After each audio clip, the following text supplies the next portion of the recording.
to another episode of the Six Figure Vet podcast, where we showcase success stories of Black and Brown veterans that have successfully unlaced the boots. And today we are taking a deep dive into the billion, yes, you heard me right, big B's, dollar trucking industry with a guest who is redefining what it means to be a truck driver. Meet Mr. Lawrence Daise, a veteran who didn't just hang up his uniform, he picked up the keys to his own business and hit the road running. No pun intended. As a trucking entrepreneur, he's breaking barriers while staying true to his roots as a devoted father, loving husband, fitness guru, and above all, a man of God. What's T? Okay. What set Lawrence apart, because you know we love unicorns, is how he promotes healthy living and exercise in an industry known for its long hours and sedentary lifestyle. This man is proof you can balance business success with physical fitness, and he's on a mission to inspire truckers everywhere to prioritize their health. From running his business to sharing fitness tips and faith-driven motivation, he's showing us all what it means to live with purpose. Get ready to be inspired. Welcome to the show, Mr. Lawrence Daise. Thank you for having me. Thank you. Thank you. Of course, of course. So I love to start off every single episode with a mental health check-in. So how are you doing today for real? I'm good. I'm good. I'm with my wife, my son, you know what I mean? So Hey, I couldn't really be happier, honestly. that's amazing. I love to hear that. So, um, y'all, Lawrence is a Navy veteran. We served together, okay, on the great or infamous John C. Stennis. But tell us what you were doing prior to joining the military. Kind of give us that backstory of where you come from and what led to the decision of joining the military, anyways. Honestly, I joined right out of high school, so you know how that goes. I kind of didn't have a Mm-hmm. plan. I didn't apply to no colleges. I was too scared to go to college, and I just ended up talking to a recruiter after lunch one day, and that just turned into me going to boot camp, honestly. So where are you from? I'm from Beaufort, South Carolina.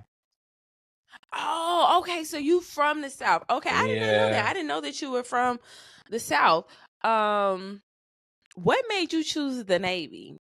So my sister, she was Army National Guard. And so, the Mm-hmm. National Guard, they were after me pretty heavy because, they got my older sister. She's 6 years older than me.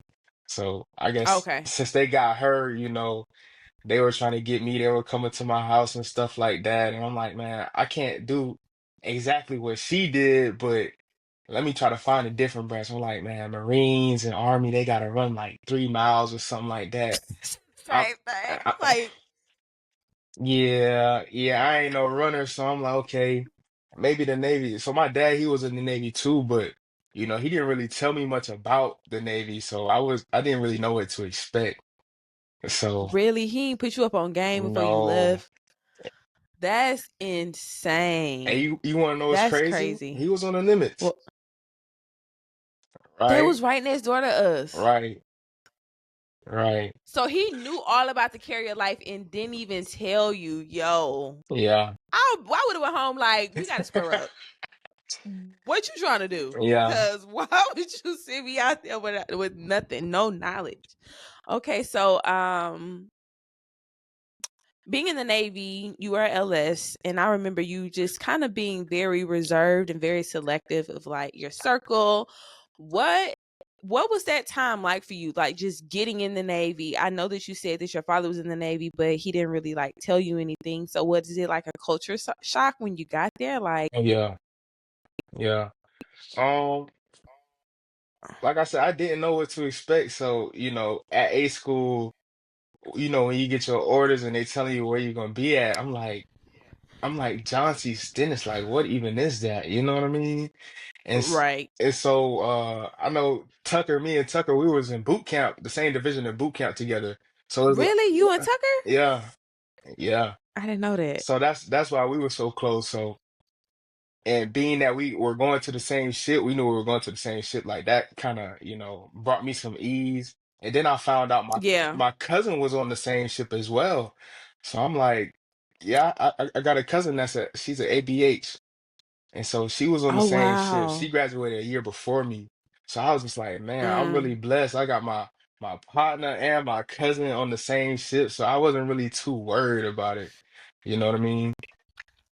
most definitely. So you kind of had like a little support system there. Yeah, for sure. Um so being on the ship, what were some of the things like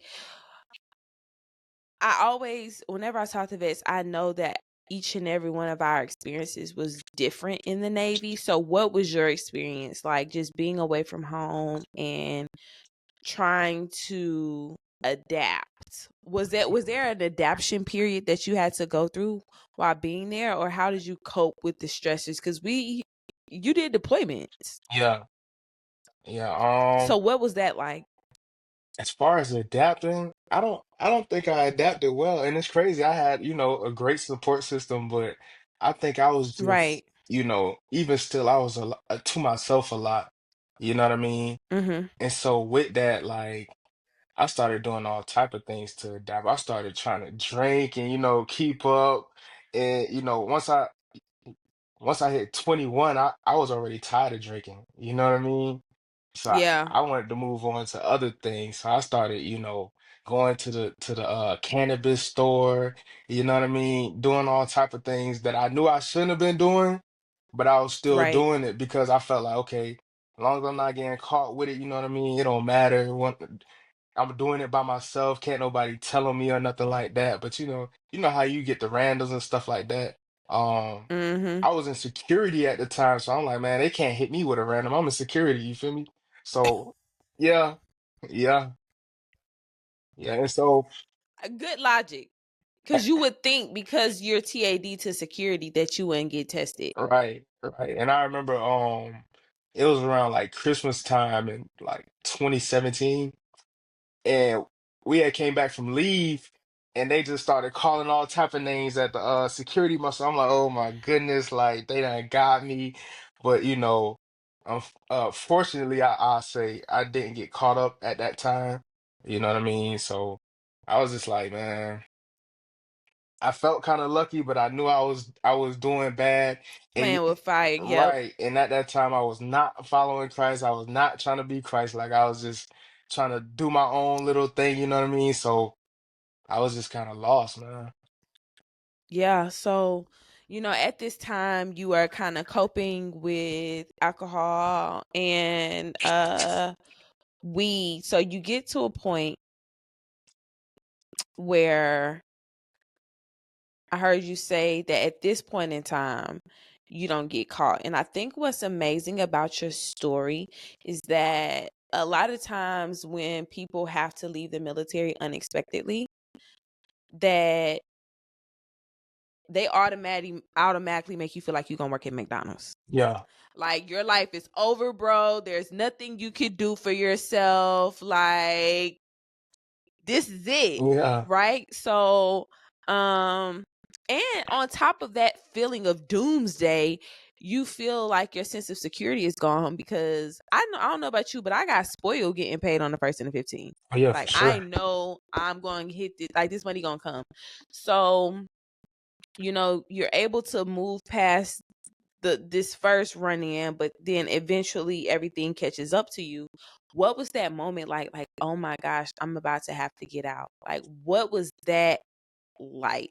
Cuz I don't feel, and I think it's important because it's not talked about. Like people that have to leave the military unexpectedly, you don't hear their success story. So the fact that you were able to still create such a beautiful life after what they try to paint to you as the end is dope. But what was that moment like where you were like, okay, bro, what we finna do? Man, the crazy part, I was already on the way out. So I really, when I got caught up, I probably had 2 months left. Right. And it was crazy because, coping with the stress and the anxiety of even getting out. And I had a plan of being a personal trainer, but I wasn't really serious about it at the time. I just wanted to honestly, I just wanted to look good and make money and what I mean, capitalize off of the little fitness knowledge that I had instead of actually Yeah. focusing on helping people. You know what I mean? Yeah. And so with that, I was still using, you know what I mean? And I just ended up getting caught up, in the last 2 months of me about to get out honorably. I had to get out other than honorably. And it Mhm. was it was nerve-wracking. It was Yeah. kind of, but I was going through other things like my sister, she had lost a baby, my aunt had passed within, the matter of a week, and it was the week after, my aunt's funeral that I actually got caught with the weed and all that. So That's crazy. it was just a lot going on mentally. I didn't really feel like I could talk to anybody. I know I could have when I look back, but you know, when you a guy and you in the military, it be feeling like you don't really have nobody to talk to because Yeah. you feel weak if express yourself and things like that, and you don't want people to be too much in your business, and especially if you Yeah. already doing something you're not supposed to be doing, you can't really talk to leadership about it because No. Like, listen, I got a weed problem. Like, what? yeah, yeah, yeah. What you mean? But I know they had like the Dapper and stuff like that, but I didn't really trust, I didn't trust that, honestly. I feel like, and you know, this is a little controversial, but I feel like those programs like DAPA really need. Okay, I'm gonna just say it because this is my podcast and I'm out. I feel like they're there as traps. Yeah, I know people that have went to DAPA and then they got processed out for having an addiction. Like, yeah, how am I coming to you? I feel like if it's like, and then if you do, so say, so how it works, well, how it worked when I was in, if you have a, say you self report for alcohol, like, hey, I got a drinking problem or I have a whatever problem. Um, and then you have to get reported again, you automatically get processed out. Like, how is that helpful? yeah, Like, how is that helpful? What about this program is really facilitating rehabilitation for sailors, for service members? Like, do you understand the type of stress that they're under? Are you trying to really understand their pain points? Or what's causing them to stress to the point where they feel like they need an outside coping mechanism? Like, I don't think that they're set in place for that. I think they're set in place as like some type of control. Does that make sense? Am I yeah. making sense? No, no, definitely. Oh, so did it feel like that? Because so once you got processed out, did you still end up having to go talk to DAPA? So yeah, once I got caught like with the TAC in my system, basically they sent me to the Dapper, and the Dapper was pretty much trying to, I guess, figure out why I was using. But Mm-hmm. there was never any real comfort like having conversations with these people because I always felt like anything I said would be reported back to, or it would be I guess like added to my captain's mass case or something like that. So I never really Mm-hmm. said too much because I just never trusted the process for real. Yeah. So at what point did you start taking fitness seriously? Um, Because you said at this point it was just kind of like, yeah, I just want the money, I want to look fine, and all yeah, this other stuff. So what point where you was like, nah, like I'm really finna lock in? I would say around 2020, like after COVID hit, because I realize a lot of people just aren't serious about fitness, and like they don't understand how beneficial it could be to their lives. Like they just kind of do it for the same reason I was doing it, just to look good and try to get some girls and stuff like that. Like that's what a Mm-hmm. lot of guys do, and it kind of be the same thing for women. Like a lot of women just want to look good, you know what I mean? Want to get the BBL allegations and things like that. And so I'm like, man, Ain't nothing wrong with a BBL allegation. Ain't nothing nah, wrong with a like, BBL nah, allegation. you're right. But I was like, man, I was like, a lot of people just need help to just change their mindset around fitness and actually take it serious and not just something you do seasonally or you know what I mean at the beginning of the year. Oh, I got these fitness goals I want to do. Like it's a real lifestyle thing. And I try to help people Yeah. understand that part. Okay. So, where you are a true man of God, you always, and it's all over your content, which I love. So, how were you introduced to God? Like, where did your relationship begin to blossom? When S- did you like give your life over to God? I guess I'm trying to ask. so I grew up in church. You know how it is in the South. You grow up in church, but a lot of Mm. times, Missionary Baptist. right, right. And so even though I grew up in church, like I look back, like as a child, I didn't take church seriously. I didn't even really understand what was being, taught at church. I just knew, you know, they say believe in God and that's pretty much it, you know what I mean? And so I didn't Right. really understand what that mean until I would say around 2022. I had I met this girl I was dating at the time, and I remember she asked me like, "Do you believe in God?" And I'm like, "Yeah, I believe in God." But then she was like, "Do you believe in Jesus?" I'm black. Yeah, she was like, "Do you believe in Jesus?" I was like, "Man, I don't know, because I don't really know too much about Jesus." So she really like kind of opened the door, you know what I mean, for that. And so with that, I kind of started reading scriptures and things like that. But even then, I didn't understand what I was reading, and it wasn't until like I ended up going to the mental hospital. I know it sounds crazy, but I ended up going to the mental hospital for suicidal ideations, right? No. We need to Yeah. speak about that because you are a black man. Yeah. And I feel like black men think that they're mentally invincible, and that's not Yeah, true. no, that's a So hundred what was percent. that like? What's like, I guess, triggered the suicidal ideations? Um, and I don't want to, re-trigger anything, but what was that like experiencing those? Yeah, so I was going through a point in my business, and it was like, you know, in my family, nobody really has a business, you know what I mean? And like I Yeah. just felt like super alone in my business. Then I realized like, man, I got this business, I got this crazy business idea. I know it can make a lot of money. I can change, the future of my family and all these different things. But then I was dealing with social anxiety, and like with that, like I'm like, man, how am I gonna run this business and I don't even know how to talk to people, like, you know what I mean? And so like with that, like it was just like I don't know. I was like kind of at war within myself. You know what I mean? And I'm like, Yeah. man, I don't know if I can continue even living like this. And like, I was really going through it. And my mom, she ended up taking me to the hospital, having these ideations. And I spent almost a week in the hospital. And like in that week, I read, so in the hospital, they only have, the New Testament. They don't have the Old Testament.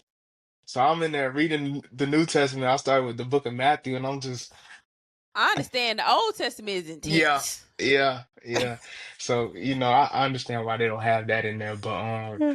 I ended up reading the New Testament, the whole book of Matthew while I was in there, and Oh, and wow. it just helped me understand the life of Jesus so much, and what believing in Jesus even means. You know what I mean? And so when people Mhm. ask like, where should I start? I don't know where to start reading the Bible. I say, read the New Testament. If you don't know where to start, just start with the New Testament. That help you The understand, Gospels. right? It help you understand what being a follower of Christ even is. So how was it coming out? How Okay, so I guess I have two questions. How was it coming out of the hospital after kind of coming to a mental stop? And how do you take care of yourself mentally now? I know um working out is a very great vice for mental health. But are there any other things that you have set in place, whether it be therapy, whether it be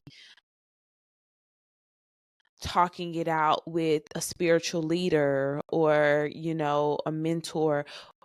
What was it like coming out of that? And then how do you maintain your mental stability now, especially as a Black man, especially as a man of God that is Black, that is a husband, that is leading a family? Like, how do you do that? Yeah, so now, well, when I got out, uh, I think that helped my mom like realize where I was at, and so I started opening up to her a lot more, and she was Mhm. kind of like my safe space, you know what I mean?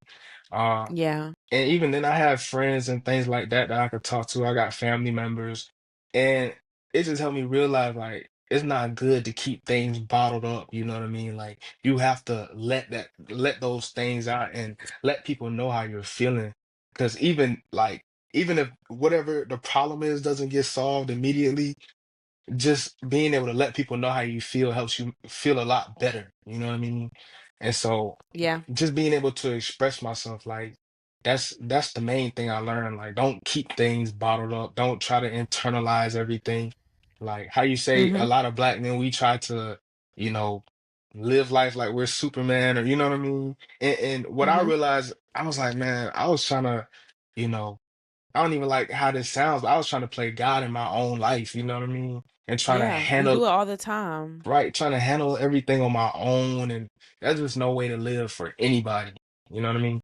Yeah, most definitely. And thank you so much for sharing that. And I really hope it lands in the right um I really hope that it lands in the right on the right phone, in the right ears of another Black man, because y'all need more safe spaces and y'all need to feel safe enough to like open up and talk. Yeah. Right. I feel like Black women, we are, we lean in charge with therapy and self-care and prioritizing and all those other things, but especially as it relates to the church, like y'all are the head. Yeah. Y'all Yeah. are the head. So you have to stay fit, and not only physically, mentally. You have to stay mentally and spiritually strong to lead a family. So and that goes into the second question, just kind of expand on how you do that now. How do you keep yourself in a safe mental space, a stable mental space, a healthy mental space? So now I think the main thing is for one, staying in the word, Mhm. and understanding like life is gonna be hard at times.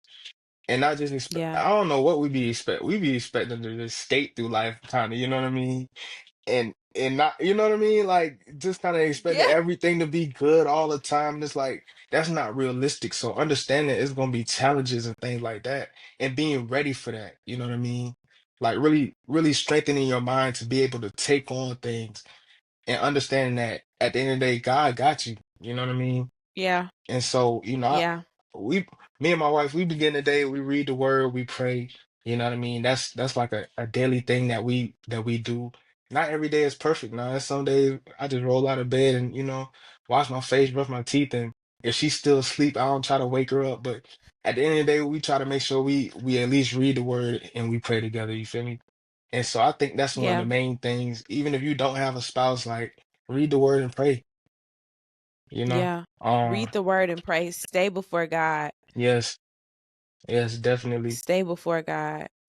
So, where did trucking come in all of this? You got this fitness business and you're getting to know God. You done read the book of Matthew, which is amazing. Yeah. Um, so where did trucking come in? How did you get into the trucking business and what made you go that path? So I had a friend whose dad was a trucker. He was with this company, Prime Inc. And I just started thinking like, how do I integrate fitness and trucking? Because I know truck like a lot of truckers are obese, unfortunately. And if I can get into this space and do this thing, maybe I can, help solve this problem of obesity. You know what I mean? Mhm. So I just put two and two together, because for one, as a personal trainer, any online coach, they'll tell you like you need to find a niche. And so Yeah.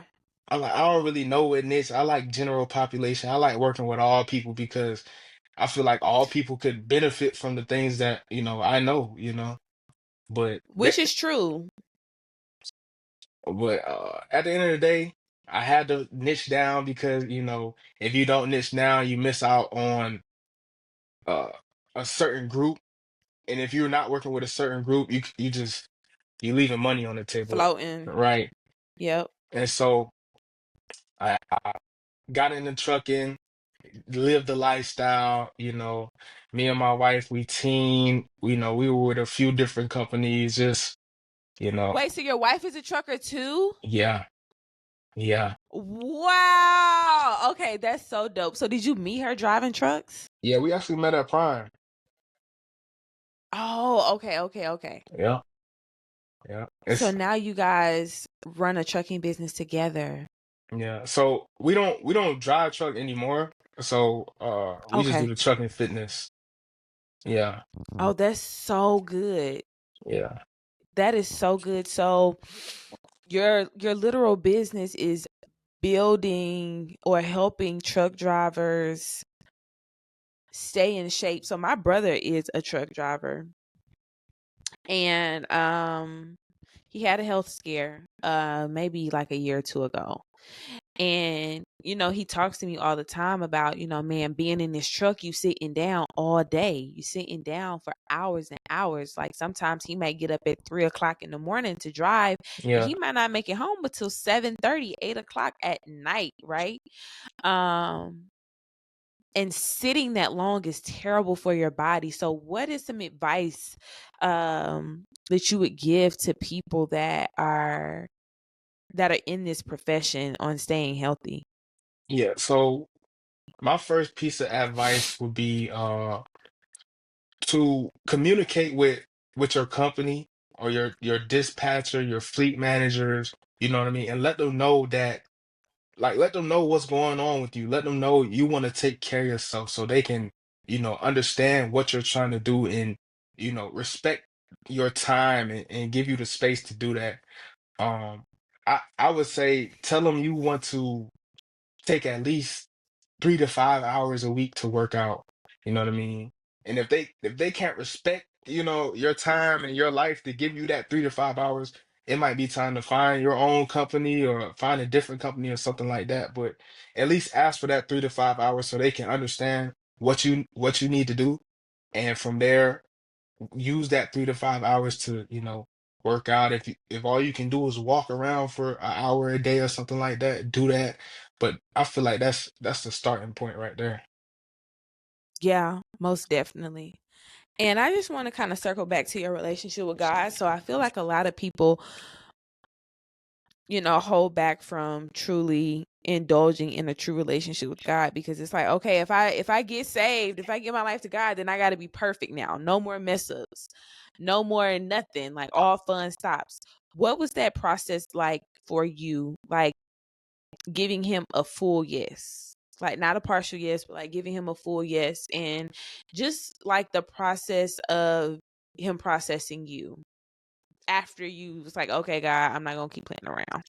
Um, so after I gave my life to God, even like I would say I got saved in that hospital, you know what I mean? And so Mm-hmm. even after that, I was still smoking weed. I was still doing things that I knew I wasn't supposed to be doing.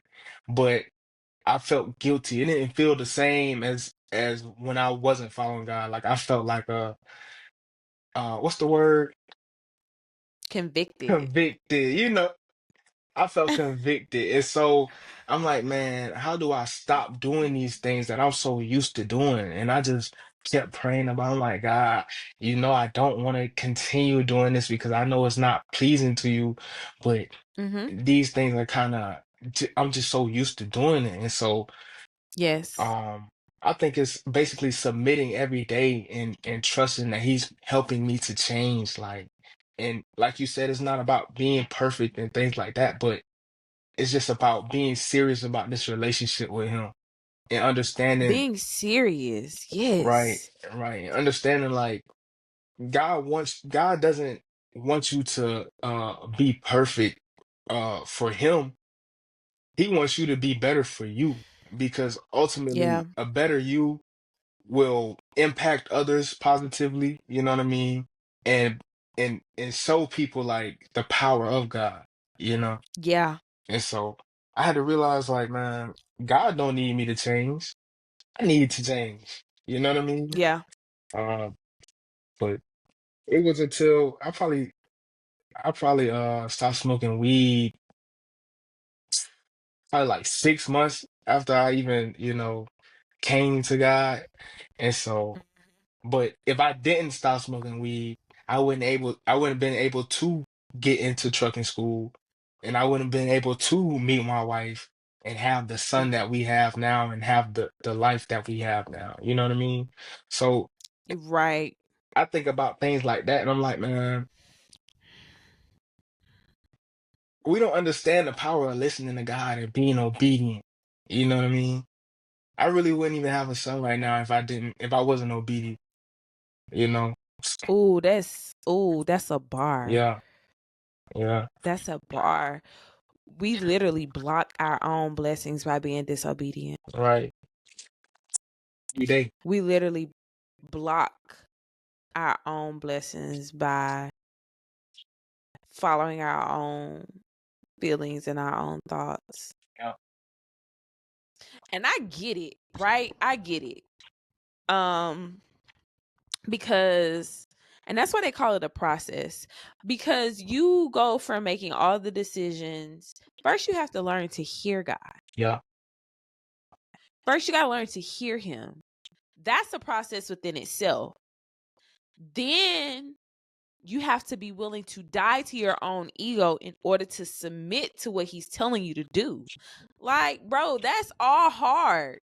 Like, all of that stuff is hard. So, but that's why he's a God of grace, right? Because he understands. Like, I was just telling one of my friends this, like, when we hear that God is the God of understanding, like, we have to truly process and eat what the word understanding means. That means he knows exactly how you feel.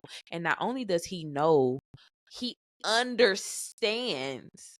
Like, I could know you went to the Navy, but I understand what you went through in the Navy because I was on that boat with you, yeah, right?